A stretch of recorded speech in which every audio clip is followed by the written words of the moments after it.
Bismillahirrahmanirrahim. Assalamualaikum warahmatullahi wabarakatuh. Alhamdulillah. Wassalatu wassalamu ala sayyidina Rasulillah Sayyidina Muhammad ibn Abdillah wa ala alihi wa sahbihi wa man walah. Wala hawla wala quwata illa billah. Amma ba'd. Anak-anakku, para santri, kaif halukum?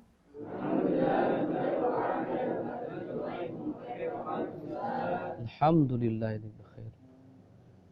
Baik, anak-anakku semuanya, kita akan sama-sama mengkaji kajian sirah nabawiyah, yaitu sejarah tentang kehidupan makhluk paling mulia, makhluk paling agung, panutan kita semuanya, baginda kita semuanya, baginda Nabi Muhammad sallallahu alaihi wasallam. Dan yang akan kita kaji nanti adalah kitab yang dikarang oleh al-alim al-allamah ad-doktor syahid al-syekh Muhammad Sa'id Ramadan al-Buti. Beliau adalah ulama yang sangat-sangat populer, sangat terkenal dengan kealimannya, terkenal dengan kesolehannya, terkenal dengan semangat dakwahnya, terkenal dengan ketawaduannya, dan banyak kitab-kitab yang beliau karang yang lainnya. Dan di antara kitab yang paling populer, paling fenomenal, paling banyak manfaat yang diambil oleh para penuntut ilmu adalah kitab yang akan kita kaji sama-sama, yaitu kitab Fiqhus Siratin Nabawiyah. Fiqh Sirah Nabawiyah. Kitab ini prinsipnya adalah membahas tentang sejarah kehidupan kenabian Nabi kita Nabi Muhammad sallallahu alaihi wasallam. Ada satu kelebihan yang sangat mencolok daripada kitab ini yang tidak terdapat di kitab-kitab sejarah pada umumnya. Kelebihannya adalah kitab yang akan kita kaji ini, yaitu Fiqh Sirah Nabawiyah ini, selain menyuguhkan kepada kita sejarah tentang kehidupan Nabi kita Nabi Muhammad SAW, juga membimbing kita untuk mengambil pelajaran berharga yang kita bisa ambil, bisa kita petik dari sejarah yang akan kita pelajari nanti. Jadi ingat, kelebihannya apa? Tidak sekedar memaparkan sejarah untuk kita, tapi membimbing kita bagaimana memahami sejarah yang benar, mengambil hikmah, pelajaran yang berharga yang kita bisa petik daripada sejarah yang kita pelajari. Ya, jadi ini kelebihan yang sangat mencolok di kitab ini. Sehingga untuk para penuntut ilmu seperti kalian dan untuk masyarakat umum juga ini berlaku, penting kiranya untuk mempelajari kitab yang satu ini, yaitu kitab Fiqh Sirah Nabawiyah. Seperti yang sudah disinggung tadi, prinsipnya adalah membahas tentang apa? Sejarah. Sejarah siapa? Makhluk paling Nabi kita Nabi Muhammad sallallahu alaihi wasallam. Dan kitab ini oleh pengarangnya Syekh Muhammad Sa'id Ramadan al-Buti asy-Syahid dibagi menjadi beberapa bagian. Ini secara global ya, dibagi menjadi beberapa bagian. Ada 6 bagian pokok yang berkaitan dengan sejarah Nabi Muhammad SAW. Ada nanti bagian tertentu khusus membahas tentang sejarah singkat tentang kekhilafahan Sayyidina Abi Bakar, Sayyidina Umar, Sayyidina Uthman, Sayyidina Ali yang dikenal dengan Al-Khulafa Ar-Rasyidun. Bagian pertama itu apa? Bagian pertama yang akan kita pelajari di kitab ini adalah Al-Muqaddimat atau Muqaddimat, pendahuluan, kata pengantar. Isinya apa? Permasalahan-permasalahan yang tidak menjadi pembahasan inti dalam sejarah, tapi sangat penting karena kaitannya sangat erat dan penting yang akan membantu kita untuk memahami sejarah. Kemudian nanti ada poin-poin yang akan kita pelajari dalam Muqaddimat tersebut. Kemudian yang kedua adalah fase sejarah mulai dari dilahirkannya Rasulullah sampai diutusnya Rasulullah. Nanti fase ketiga yang akan kita pelajari dari mulai atau bagian ketiga dari mulai diutusnya Rasulullah sampai hijrahnya Rasulullah. Nanti yang keempat yang akan kita pelajari adalah ususul mujtama' al-jadid. Apa ini? Asas-asas dasar satu masyarakat yang baru. Artinya negara yang baru. Dasar-dasar penting kalau kita ingin membangun negara yang baru seperti apa. Dan itu dicontohkan oleh Rasulullah. Masyarakat yang baik seperti apa. Kelompok yang baik seperti itu dicontohkan oleh Rasulullah. Baik. Kemudian nanti bagian kelima kita akan membahas atau mempelajari tentang fase peperangan yang dialami oleh Rasulullah Shallallahu Alaihi Wasallam. Kemudian nanti fase keenam kita akan mempelajari sama-sama tentang apa yang disebut dengan fath, yaitu kemenangan-kemenangan yang akan didapatkan, yang telah didapatkan oleh umat Islam. Bagaimana kronologi peperangan tersebut sehingga mendapatkan kemenangan, kemudian apa hasil dari peperangan tersebut, dan seterusnya dan seterusnya. Juga di situ nanti ada namanya fase dakwah yang baru yang dialami oleh Rasulullah Shallallahu Alaihi Wasallam. Kemudian yang terakhir yang akan kita pelajari dari kitab ini adalah ringkasan tentang sejarah kekhilafahan atau kepemimpinan al-khulafa ar-rasyidin, yaitu Sayyidina Abu Bakar, Sayyidina Umar, Sayyidina Uthman, Sayyidina Ali karramallahu wajhah wa radhiya anhum ajma'in. Ini nanti yang akan kita pelajari di kitab ini. Dan nanti ketika kita mempelajari kitab ini, kita akan sangat banyak mengambil pelajaran-pelajaran yang sangat berharga yang akan membuat kita menjadi insya Allah.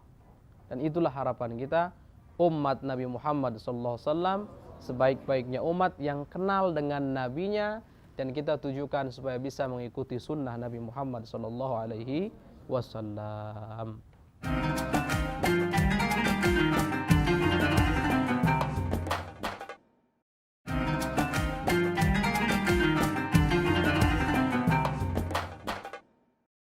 Baik anak-anakku, para santri semuanya, kita tadi sudah membahas secara global pembahasan yang akan kita pelajari di kitab ini.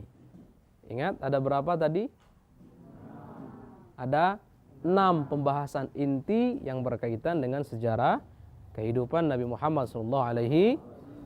Kemudian tambahan yaitu tentang sejarah singkat kekhilafahan, kepemimpinan al-khulafa ar-rasyidin. Baik, yang pertama dari 6 adalah muqaddimat, pendahuluan yang di dalamnya ada pembahasan-pembahasan penting. Memang tidak masuk dalam pembahasan inti sejarah, tapi berkaitan erat dengan sejarah. Karena kita tidak hanya untuk mempelajari atau tidak hanya mempelajari sejarah sebagai wawasan, tapi kita ingin memahaminya. Sehingga harus ada muqaddimat, permasalahan-permasalahan penting yang akan kita pelajari yang ada kaitan erat bagaimana kita mendapatkan sejarah yang benar dan bagaimana nanti kita mendapatkan pemahaman yang benar tentang sejarah-sejarah tersebut. Baik, yang pertama, tolong semuanya fokus. Yang pertama, anak-anak santri semuanya,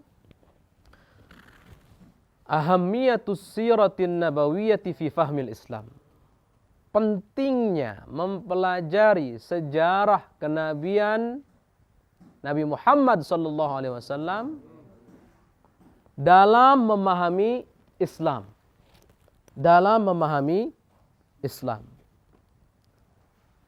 Maksudnya bagaimana? Di sini kita akan mempelajari bagaimana peran sejarah dalam membantu kita memahami tentang Islam secara utuh dan benar. Dan itu penting sekali. Karena memahami Islam itu penting, dan ternyata memahami Islam secara utuh, sempurna dan benar, itu harus dengan mempelajari sejarah yang benar. Maka sejarah tentang kenabian Nabi Muhammad SAW adalah hal yang sangat penting. Kita masuk dalam pembahasan ini. Qala al-musannifu rahimahullah ta'ala nafa'anallahu bihi wa bi'ulumihi wa ulumikum wa amaddana bi asrarih wa a'ada 'alaina min barakati amin ila an qala laisa al-gharadu min dirasati as-sirati an-nabawiyyati wa fiqhiha mujarrad al-wuqufi 'ala al-waqa'i at-tarikhiyyati wala sarda ma tarufa aw jamula min al-qasas wal ahdath walidha fala yanbaghi an na'tabira dirasata fiqhi as-sirati an-nabawiyyati min jumlati ad-dirasati at-tarikhiyah sya'nuha ka sya'ni littila'i ala sirati khalifatin min al-khulafa aw ahadin min al-uhud at-tarikhiyyati al-ghabirah.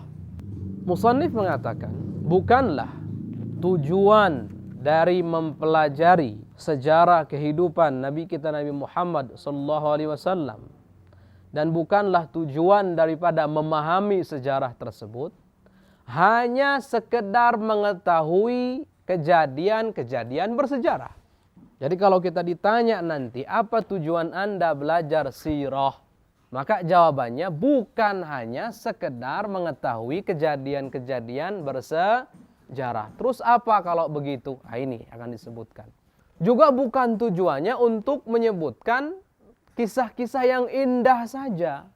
Kejadian-kejadian yang indah saja. Bukan itu orang belajar sejarah itu. Nah, apalagi ini sejarah-sejarah kenabian Nabi Muhammad SAW. Jadi jangan samakan. Maka beliau mengatakan, walidha, oleh karena itu, tidaklah pantas menganggap, menjadikan, mempelajari sejarah kenabian Nabi Muhammad SAW seperti mempelajari sejarah-sejarah biasa. Tidak sama. Nah, jangan samakan mempelajari sejarah kehidupan Nabi Muhammad dengan mempelajari sejarah kehidupan sosok-sosok lain. Atau sejarah apapun itu. Tidak sama. Jauh berbeda. Oleh karena itu beliau mengatakan sya'nu wa kasya'nil ittila' ala sirati khalifat minal khulafa. Tidak sama, jangan samakan seperti ketika kita mempelajari sejarah tentang seorang pemimpin contohnya. Atau sejarah tentang satu masa dari masa-masa yang bersejarah yang telah lampau. Tidak sama. Jadi ingat, mulai sekarang kalian tahu bahwasanya mempelajari sejarah kehidupan manusia paling agung, makhluk paling mulia, Nabi kita Nabi Muhammad SAW, tidak sama seperti mempelajari sejarah-sejarah yang lainnya. Baik sejarah orang, manusia, tokoh, atau sejarah satu masa tertentu yang telah lampau dulu. Tidak sama. Maka jangan samakan oleh kalian. Oh, ini belajar sejarah. Sama aja. Sejarah itu yang penting tahu. Bukan begitu. Nah. Kita akan belajar sejarah bukan hanya sekedar yang penting tahu sejarahnya. Bukan juga sekedar ngambil yang indah-indah daripada kejadian yang lampau. Tapi nanti al-musannif pengarang kitab akan menyebutkan kepada kita ada tujuan-tujuan utama dan penting dalam mempelajari sejarah kehidupan Nabi Muhammad SAW. Dan kita akan sebutkan. Wa innamal gharadu minha, dan sesungguhnya tujuan daripada mempelajari sejarah kenabian Nabi Muhammad SAW atau kehidupan Nabi kita Nabi Muhammad SAW, an yatasawwara al-muslimul haqiqal islamiyata fi majmu'iha mutajassidatan fi hayati sallallahu alaihi wasallam ba'da an fahimaha mabadi'a wa qawa'ida wa ahkaman mujarradatan fi dhihn. Agar seorang muslim mendapatkan gambaran nyata atau dapat menghadirkan gambaran yang sangat nyata tentang hakikat Islam yang secara utuh hakikat Islam tersebut menjelma dalam kehidupan Nabi kita Nabi Muhammad SAW. Setelah seorang muslim tersebut memahami tentang hakikat Islam, baik prinsip ataupun kaidah-kaidah ataupun hukum-hukum hanya mujarradatan fi dzihn, hanya ada di benak kita. Jadi dulu kita sudah tahu sebelum belajar sejarah, kita sudah tahu tentang akidah, kita sudah tahu tentang hukum-hukum fikih, kita sudah tahu tentang akhlak-akhlak, sudah tahu, belajar, kita sudah belajar. Tapi kelebihan daripada mempelajari sejarah, kita akan mendapatkan gambaran yang lengkap dan sempurna tentang akidah, tentang hukum-hukum, tentang akhlak, dan tentang yang lainnya yang berkaitan dengan Nabi kita Nabi Muhammad SAW. Kenapa? Karena Islam itu menjelma dan nyata betul-betul dalam kehidupan Nabi kita Nabi Muhammad SAW. Maka siapapun yang mempelajari kehidupan Nabi Muhammad akan mendapatkan gambaran yang gamblang dan jelas tentang hakikat Islam.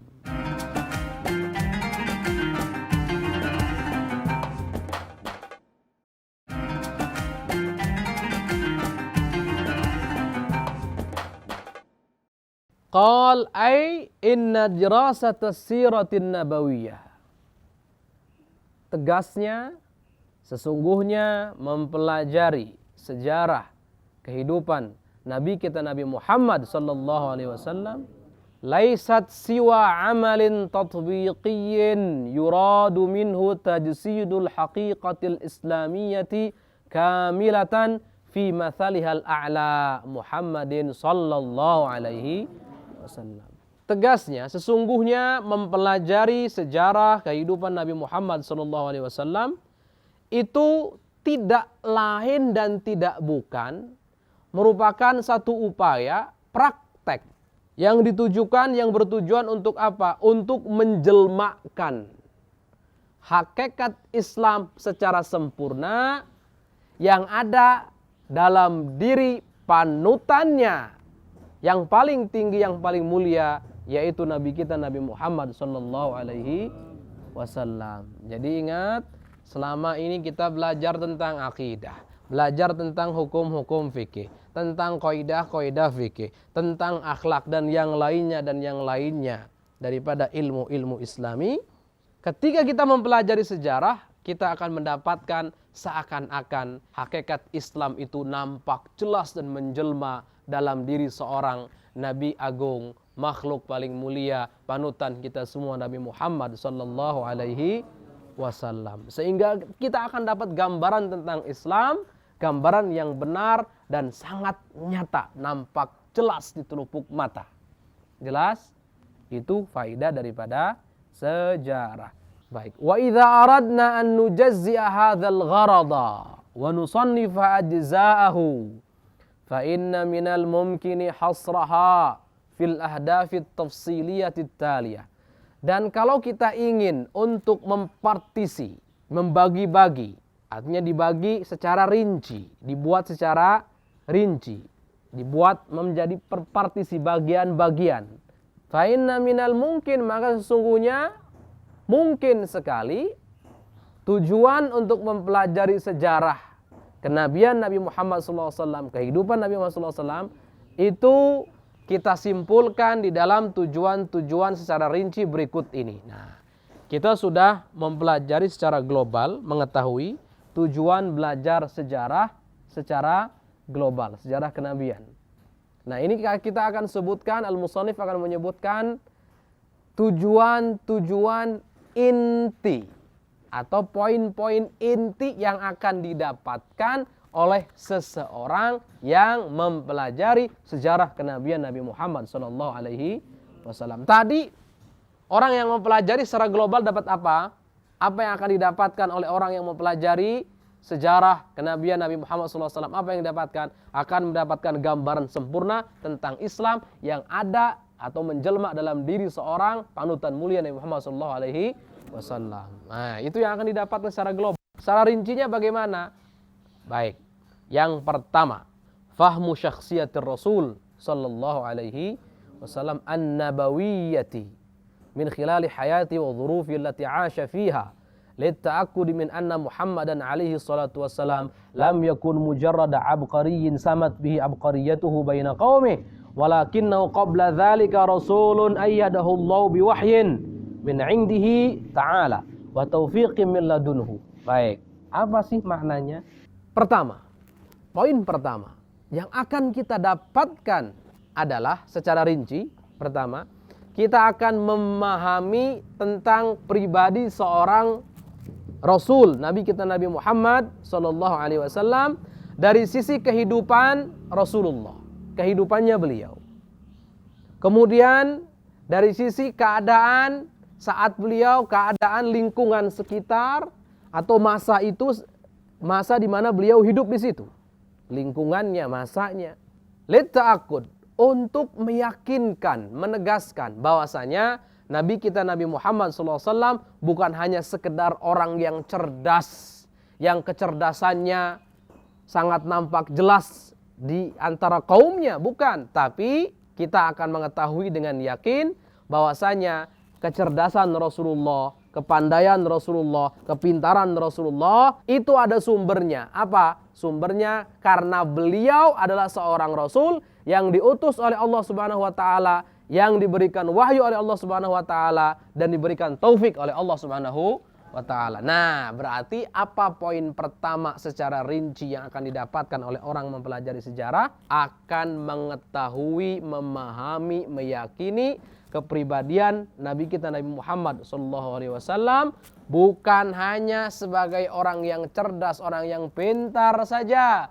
Tapi ingat, kita akan sangat yakin bahwasanya Nabi kita Nabi Muhammad SAW, kepribadian yang utama yang ada dalam diri beliau adalah beliau seorang Nabi, seorang utusan Allah Subhanahu wa taala yang Allah berikan wahyu.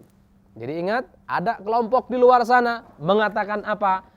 Nabi Muhammad pintar, diakui oleh mereka. Nabi Muhammad cerdas, diakui oleh mereka. Nabi Muhammad luar biasa jago, diakui oleh mereka. Cerdik, diakui oleh mereka. Dalam segala perkara, diakui oleh mereka. Tapi ingat, kita mengakui semua itu, sumbernya bukan hanya sekedar ada sumber di belakangnya. Apa? Ada sumber di balik semua itu. Sumbernya adalah karena beliau seorang Nabi. Karena beliau seorang utusan Allah. Jadi kepintarannya ngikut kepada kenabian. Kecerdasannya ngikut kepada kenabian.